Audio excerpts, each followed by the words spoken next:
जय शिव शक्ति। श्री मोहन तीर्थ पीठ गंगा घाट पर श्री गंगाधर पुरोहित प्रतिष्ठानम पाठशाला के नाम से कर्मकांड के विषय के लिए यहाँ बच्चों का अध्ययन निरंतर काल से चल रहा है। विगत बच्चों को कर्मकांड के साथ मौखिक रूप से परीक्षा, लिखित परीक्षा एवं व्यवहारिक ज्ञान भी दिया जाता है। व्यवहारिक ज्ञान में जैसे मंडल रचना, बच्चों को प्रैक्टिकल इत्यादि कराया जाता है। साथ में बच्चों को यहाँ रहने के लिए निवास, छात्रावास की सुविधा है एवं बच्चों को भोजन के लिए भी यहाँ उत्तम व्यवस्था है।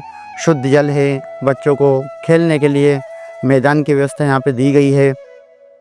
एवं आइए अपने कर्मकांड के विषय में बच्चों को जानकारी देते हुए हमारे यहाँ पर जून में बच्चों का कर्मकांड का प्रवेश होगा, तो अपने बच्चों को लाइए एवं बच्चों का उज्जवल भविष्य बनाइए। जय शिव शक्ति।